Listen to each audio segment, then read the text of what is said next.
Hey guys, I wanted to jump in before this week's episode and share with you the exciting news that this is my first interview for the podcast episode. I am so grateful that when I reached out to Abby, she was willing to come on and be my first guest and openly share about her mental health illness with you guys. So without further ado, let's jump into this week's episode. I'm so excited to do this because you are my first interview. So I think just starting out, you can let the audience know a little bit about you and who you are, and you can go ahead and do that. Yeah, okay. Hi, I'm Abby Mallard. I am a health and wellness coach. I'm 27. I'm married. Um, I love all things music, beach, sunshine, reading. Um, I went to college and have a bachelor's of science in nutrition. So I work with a lot of clients around um, nutrition, building a healthy relationship with food. I have a history of eating disorders and depression and anxiety. So just helping people now that I'm in a much better place, helping people who are in that same place that I used to be. Um, what else? I feel uh, like when I started following you, I think that was one of the things that really stood out to me is that you're very open about like your anxiety, and you have the blog that you started about your eating disorder, and it was something that like a lot of people don't talk about. It's almost like they're scared that people are going to judge them. So I like following people who kind of like me, we're just like open about what we're going through and we talk about it. So kind of share what your journey has been like with like your anxiety and your depression and your eating disorder, kind of like how your journey with that has gone from like the beginning to now. yeah, well, thank you. I really appreciate that. First off, one of my biggest goals, I guess, in life and in running my business and having a social media platform is to be very authentic and real because I think a lot of times people who struggle with things like that, it doesn't get talked about a lot. And I think that people feel like they're alone in that a lot. And so I don't ever want anyone to feel like they're alone. Um, so I think that I've struggled with anxiety my whole life. I don't think I knew it when I was a kid. But I definitely struggled. Yeah. um, and Depression hit me pretty hard in college. And then I had my first actual panic attack when I was in college and had no idea what was happening. So I ended up in the ER and uh, tried a lot of different antidepressant and anti-anxiety medications, and nothing was really working for me. And I finally was like, well, they say that exercise is the best antidepressant. So I guess I'm just going to give it a try because I hated exercising at that time in my life.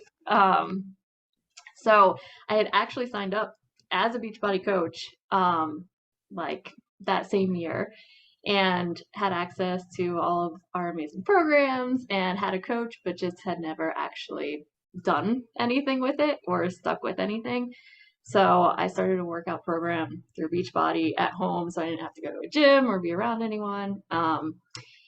And I stuck with like a 3 week program and it really did help with my depression. And so that's actually what got me into like working out and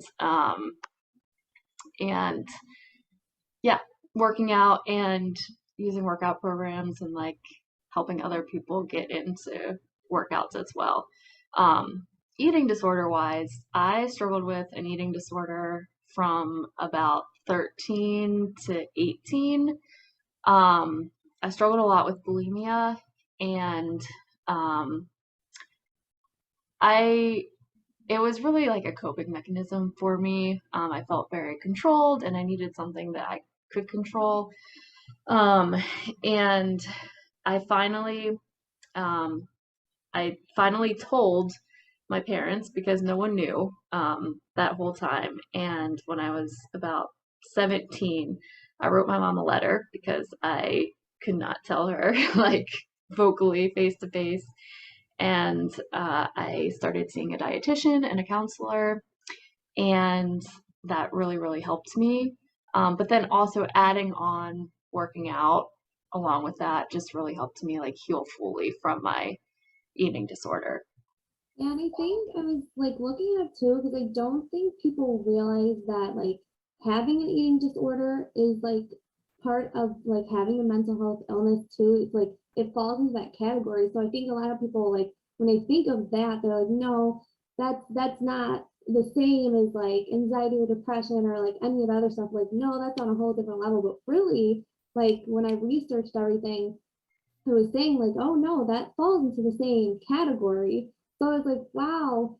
And then just like I saw you writing your blogs and stuff about it, I'm like, I love just how open you are about it, just like talking about it and sharing with people because I think that's so important for people to realize that like you can go through something but still be like living every day and like coping with it and all that stuff and not be like feel like you're living by yourself and going by yourself and doing it by yourself type of thing. Yeah, A lot yeah. of people do feel very alone when they go through things. Hmm. So I'm wondering if, like, do you said because you went into Beachbody and everything, so almost becoming a Beachbody coach has also helped with everything else because that gives you a purpose to help other people. Yes, yes. So when I was younger, like my main goal, and like I always wanted to help people. Like I didn't know what that was going to look like, but I always wanted to help people. And yeah, signing up with Beachbody was like the best thing that ever happened to me because it gave me a place to start sharing my story and helped me really grow as a person and also take care of my own health. And it gave me a really good platform um, to start running my business like I do now and to help people. Yeah. Yeah. Um, I think too, it's like almost like a lot of people I think feel that way. They're like, oh, I want to do this and I want to help people. But then it's like, okay, well, how am I going to do that? Or what am I going to do? And then it's almost like when you find that one thing, you're like, oh, yeah, I could do this and help people. And then you feel like so good doing it. It's almost like rewarding to be like, oh, yeah, I started coaching and I'm helping people, but also sharing what I'm going through. So if I have people that are going through it, they know that I'm there for them. And I Yeah. just love that. Yeah. Thank you. I do too. I love it so much. I'm so grateful that I get to do what I do. Yeah. Another thing I was going to ask you is what you do to improve your mood. Like if you're having real bad anxiety or going through your depression, like what is something that you do that improves your mood to maybe shift it? So a few things. Um, if I'm having like a really funky day where I just feel kind of like down and depressed, even if I don't feel like it, I try to at least get some type of movement in, whether it's a workout or like a dance party. I always am dancing, or singing along to happy music. Also getting outside.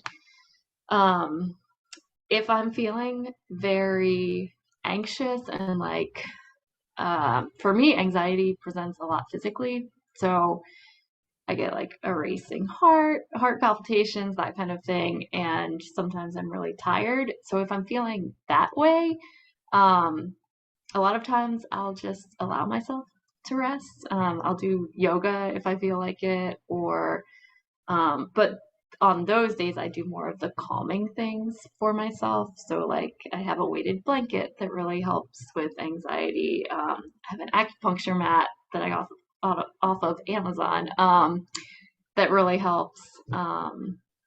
Like small things like that help to calm my nervous system. That's what I do on the like harder day anxiety wise. But if I'm just like feeling blah, then I try to like hype myself up. Yeah. because that was another thing too when I was like thinking around like, and I almost think people who don't suffer with a mental health illness almost think that like if I have depression, you have depression, oh well, you guys have the same symptoms and you guys like act the same and it's all the same for you. And it's like I don't think people realize like my anxiety is gonna look different from what you are doing on your days with anxiety. It's totally different for everybody. So not everybody like most people are like, okay, our heart races and we get sweaty, and it's like, of course you have those like little things here and there, like, oh yeah, they're the same, but there's like things that you do that'll calm you down, and things that I do are so different. And I Yeah. think that was one of the things when I started this podcast. I'm like, I just want people to realize that like not everybody who suffers the same way. It's Yeah. very different for everybody. Yeah. Everyone is different, and what works for one person might not work for the other person. And like along those lines, like when I first started struggling with anxiety and like panic attacks, I honestly didn't realize that other people were having the same physical symptoms as me Yeah. because I'd never heard about that before. Like I just knew of anxiety and heard of anxiety as like your mind and Yeah. like your brain and thoughts racing and not the actual physical things, which is what I really started struggling with. And so, yeah, everyone is so different. I think that's too, like you said, a lot of people are so worried about opening up about it, but then you realize when you open up about it, how many people you can relate to. And then you're like, okay, well, what do you do on the days you feel like this? Oh, yeah, maybe I should try what you're doing and see if it works for me. And these are what I do on the days I feel bad. And it's almost like you connect with someone on a different level that way, too. You're like, Yeah. all right, you kind of know what I'm going through, and I know what you're going through. So then I don't feel so alone while I'm going through it. Yeah. Yeah. Um, I know that you recently moved, and we're talking about the anxiety of moving. So how was that? Yes. Um, Change has always been a very hard thing for me, and definitely triggers my anxiety and like disrupts my nervous system. So moving has definitely been a big thing. But it's going well. I even though even though change is hard, this was a really good change. And so like I think that's also sometimes where people don't realize like you can have anxiety even around a really good thing, Yeah. even if yeah, even if it's really good, like it can still be big and hard and have anxiety wrapped up around it. So yeah, my anxiety has definitely been a little higher since moving, just being in a new state, a new area, not knowing where I'm at, not really knowing anyone in the area. But I've definitely been taking care of myself the best that I can and feel like I'm getting settled, and it's really good of the anxiety. Yeah. Something else that I wanted to talk about is like uh, the support you get from a partner, because Mhm. for me, I believe strongly that like when you're going through something, you either have friends or you're in a relationship with somebody who knows what you're going through, and having your partner be like a support system on those days when you're really bad, when like they know if you walk down the stairs or you walk by them, they're like, okay, wait, something is not right. Like they automatically know what's wrong with you, and then they also like try to help you on those days. And I was wondering how your husband, if he notices those things, is very like how he helps you through those. Yeah, he is my best support system. I am so grateful for him.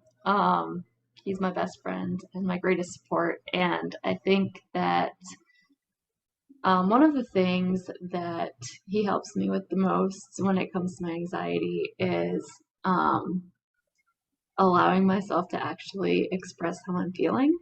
Um, I That's one thing that I've really struggled with is actually talking about how I feel and expressing emotions and letting things out. I tend to like stuff everything down inside. Yeah. So he's super helpful in like getting me to actually say how I'm feeling. Like it's okay to feel the way that you're feeling, and it's okay to express how you're feeling. You don't have to keep it all inside. Um, and then like he does silly things to make me laugh and cooks me dinner and little things like that just Yeah. to help cheer me up and also help support me if I'm feeling really overwhelmed. I feel like that's so crazy because I feel like I'm the same way. Like I hold everything in and then Mm-hmm. I'll get to the point where sometimes it's like I explode with emotion and I just start crying. And then my fiance is like, what is going on? Like I asked you earlier if you were okay and you said everything's fine, even though I know it wasn't. So I know that like on the days I'm like that, he'll like push for me. He's like, just tell me what's wrong. And you're like, oh, I don't feel comfortable telling you, but I guess I'll tell you. Yeah, Like one of those things where like I'll just hold it in until I can't hold it in anymore. right. And then it will all come out Yeah, in tears or anger or yeah. something. And then they're like standing there confused. They're like, wait, what is happening? I thought everything was fine. Yeah. No. So I'm also wondering how how your mental state was during COVID. Because I feel like for a lot of people who didn't deal with anything, was for the first time in their life was dealing with like, oh, okay, wait, now I'm at home, now I'm stuck at home. And then for a lot of people, that was like the first time they had to deal with anything mentally, like, oh, wow, now I'm having anxiety about work. And like, now I'm maybe dealing with some type of depression. So I'm wondering how that was for you in going Yeah, through that. yeah. COVID was hard Yeah. on a lot of different levels. So my husband actually works in the health field. Okay. Um, and so that was hard, seeing everything pretty firsthand. And then also just there was a lot of change. Like you said, neither of us worked from home Yeah. before COVID started. And then my husband worked fully from home pretty soon after COVID hit. And I was still working full time outside of the home at a chiropractor's office. Okay. And then actually got sick from going to work. And my husband and I both had COVID. And then after that is when I made the decision to quit my job and stay home full time and work on my business full time. So there was a lot of change, which was induced a lot of anxiety. Yeah. And we lived in a very small one-bedroom apartment and both worked from home. So as much as I love Rick, it was a lot sometimes, both of us being on calls or hearing each other all day long and not really having any space. Um, and uh, at first, when COVID started and I was at home working on my business, like it was a lot of excitement for me because it was something that like I'd wanted for a long time, was to Yeah. fully be able to focus on my business. So I feel like the first half a year was pretty good, as far as work goes, because I was really focused on like doing new things and had a lot of things to like keep me busy. But then as it just kept going on and on and on, um, with just the state of the world and being at home and Yeah. everyone's views on everything, like I started to, um, I guess it's a form of anxiety. I was feeling more like angry with people than anxious. Yeah. But I think it was just anxiety kind of presenting itself in a different way. Um, but COVID also was really hard for me with my anxiety because a lot of my anxiety is based around health. Yeah. And so like getting sick was very scary. And then just also like the um, idea of that we might get sick or like the fear of getting sick was pretty hard for me at Yeah. first until I started to work through some of that. Yeah. I think that's why I think a lot of people are like, you don't realize until COVID hits. They're like, wow, a lot of people are like, wow, this is the first time I'm dealing with like anxiety and now I'm upset. And it's like, it just kept going on. It's like, it almost felt like it was never ending. You're like, oh my gosh, like, when is this going to end? When am I going to go back to work? Like, when is life just kind of slowly going to get back to normal? For like a lot of people, I think it was like, it hit them. They're like, wow, like, if this doesn't end, like, what am I going to do? Yeah. And they like, for the first time mentally, were like home with their kids or with their spouse, and it's like you're on top of each other, and like you said, you're trying to do a meeting over here and then take the kids and do a meeting over there, and it's like you're like, wow, this is a lot. Yeah. Yeah. So I think COVID was definitely something.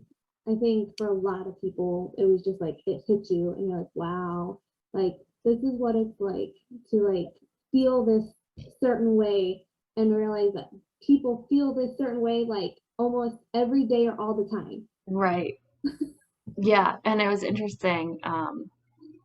Like you said, it just felt like it went on and on and on.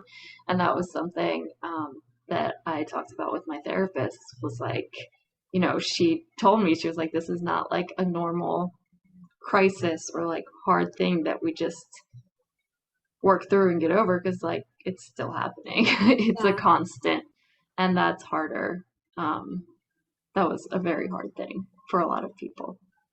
yeah. So the last thing I think I want to talk to you about is you have a podcast.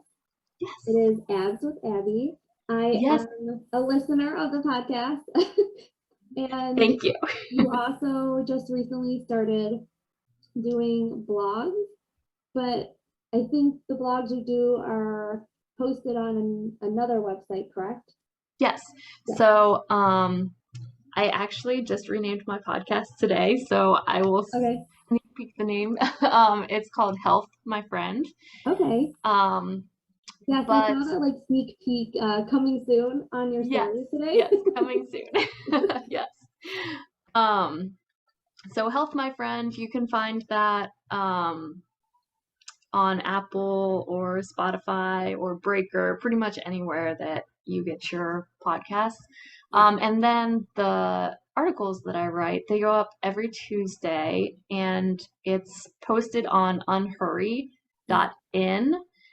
It's a not a nonprofit health and wellness company. And my column is called Food, My Friend.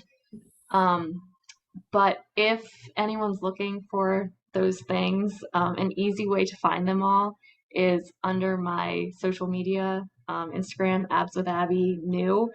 I have a link tree that has all of those links. So Okay. if you're looking for any of them, they're all right there for you. Yes, and I will link that in the description notes so everybody can find you and your podcast and the blogs and everything. So to end the podcast, I think if you had any tips for people who struggle with any mental health illness, what would be one tip or a few tips that you would tell people, even maybe people who still don't openly talk about it and are scared to talk about it? What kind of tips would you have for them? Yeah, I think one, find someone that you can talk to, whether it's a therapist or a close friend or someone that you follow on social media or someone that you feel comfortable with. Find at least one person that you can talk to so that you're not completely alone in it because you're not alone. Um, and then two, have a lot of freaking grace for yourself. Like, life is hard and it's okay that you're feeling the way that you're feeling. It's normal. A lot of us feel that way. Um, and don't beat yourself up for it because that just makes it worse. Yeah, I love that.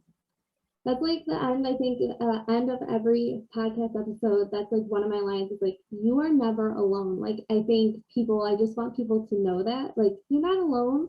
There are people out there that struggle with the same thing you're struggling with. So if you almost like find those groups where you can talk to somebody about what you're going through and connect, it will just be like so much better for you. Yes. Yes. Thank you so much for being my first podcast interview. Yes, I'm honored. Thank you for having me. Yes, this has been amazing. Yes. And thank you so much for being so willing to just share like what you're going through and what you go through and being so open on social media as well. Oh, thank you. You too. You're welcome. Hey guys, I hope you enjoyed this week's episode as much as I did. Once again, I want to thank Abby so much for being willing to be my first podcast interview and being so willing to open up and talk about her mental health illnesses and share her story with me and you guys. So just remember that at the end of this episode, remember to look at the description because I'm going to add her Instagram page, how to get to her podcast, and how to get to her blogs. And I would love for you guys to go over and follow her on Instagram, message her, send her so much love because it can be very scary for a lot of people to open up about their mental illnesses, and I am so grateful that she chose to open up about it. And when you go to her Instagram page, she openly talks about it all the time. I feel like we need more people out there that are just openly talking about what they're going through and sharing their stories so we all can just be connected and feel the love. So I hope you guys enjoyed the episode, and I will talk to you guys in the next one. And like always, I want you guys to remember that you are never alone and that I love you.